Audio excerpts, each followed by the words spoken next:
এই কলিযুগে তপস্যা ঠিকমতো কেউ করে না, যদিও করে তাদেরকে তুমি সচরাচর রাস্তাঘাটে দেখতে পাবে না। কেন? তপস্যা হয় অভ্যন্তরে, অন্তরে, গুহ্য, প্রকাশ নয়। কেউ রাস্তার মাঝখানে দাঁড়িয়ে বসে তপস্যা করবে না রাস্তার মাঝখানে। আমাদের সনাতন ধর্মের নিয়ম হচ্ছে তপস্যা করবে, ভগবানকে মনোনিবেশ করবে রাস্তার মাঝখানে, রাস্তা গার্ড করে গাড়ি ঘোড়া চলতে দেবো না। এইটা আমাদের তপস্যার পদ্ধতি নয়।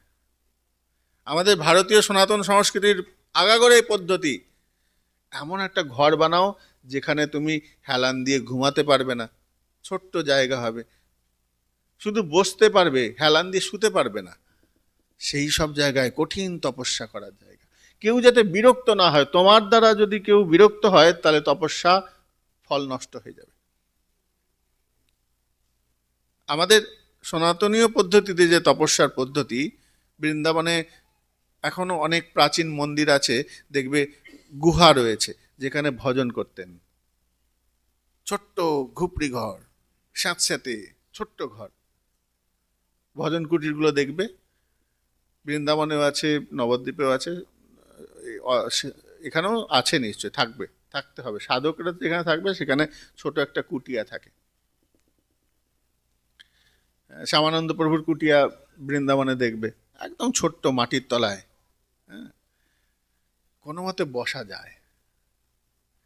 তপস্যার পদ্ধতি আমাদের সনাতন ধর্মের পদ্ধতি হচ্ছে অন্যকে কষ্ট না দিয়ে ভজন করা। তাহলে অন্যকে কষ্ট কিভাবে দেবো না? বলে আমি অন্যদের থেকে সরে যাব, একাকী, নিভৃতে, আলাদা একটা গোপন স্থান যেখানে কেউ খবর না পায়, কেউ যেন জানতে না পারে, যেন প্রচার না হয়ে যায়। আমাদের ভারতীয় সংস্কৃতিতে যারা সাধকরা ছিলেন তারা প্রচার বিমুখী ছিলেন। মাধবেন্দ্রপুরী ওই ক্ষীর চুরি করেছিল গোপীনাথ, যখন জানতে পারলেন মাধবেন্দ্রপুরী ওই মাটির ভাণ্ড ভেঙে টুকরো টুকরো করে ঝোলার মধ্যে ফুঁড়ে রাত্রিবেলায় পালাচ্ছেন। প্রতিষ্ঠার ভয়ে মাধব পলায়।